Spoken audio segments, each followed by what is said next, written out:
So looking at our slide, our topic, like I said earlier, is telling the time. So we're telling time. So let's continue.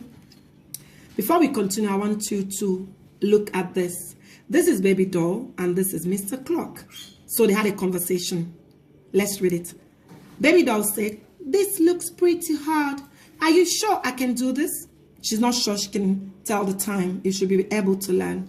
And the clock said, "Sure you can. It may take some practice, but by learning the basic, you'll be able to tell time on your own in no time at all."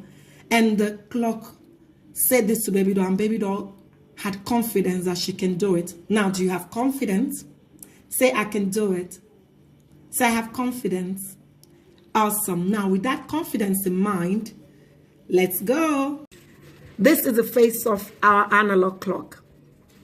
Wearing your wristwatches, we have what we call digital, okay?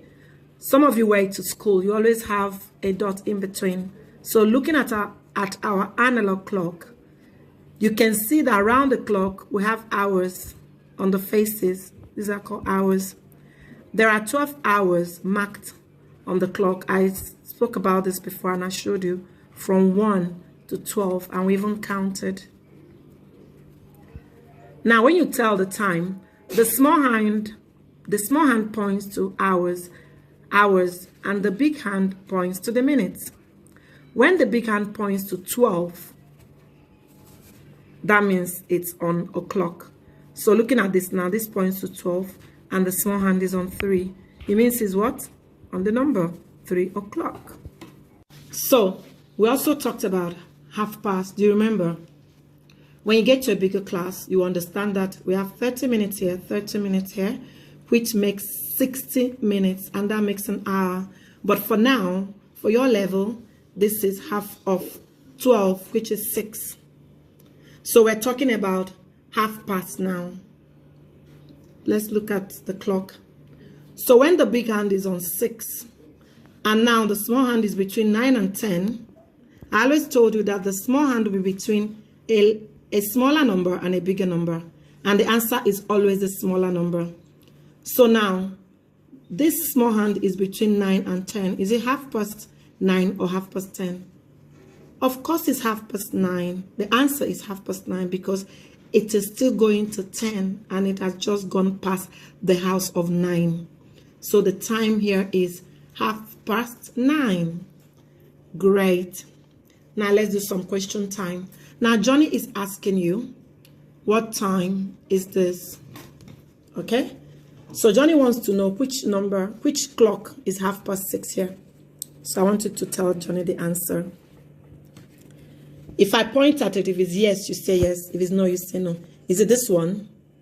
No, because this one is gone past 5, so it's half past 5. Is it this one? No, because the big hand is on 12 and the small hand is on 6, so it's 6 o'clock. Is it this one? Yes, good job, because the big hand is on 6 and the small hand is just past 6 going to 7.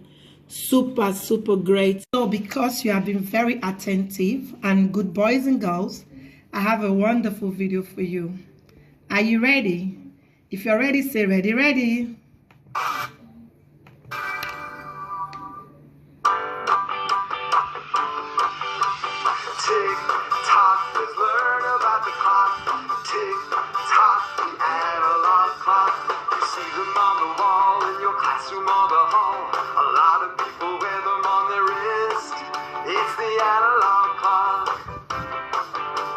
Sing after me and let's learn about the analog clock. Analog clocks can be the shape of a circle. Analog clocks can be the shape of a circle. The numbers on the clock go from 1 to 12. The numbers on the clock go from 1 to 12. A short and long hand go round and round. A short and long hand go round and round. Both hands go round all day and night. Both hands go round all day and night. And we always say, oh clock, on the hour. A short hand tells the hours on the clock. A short hand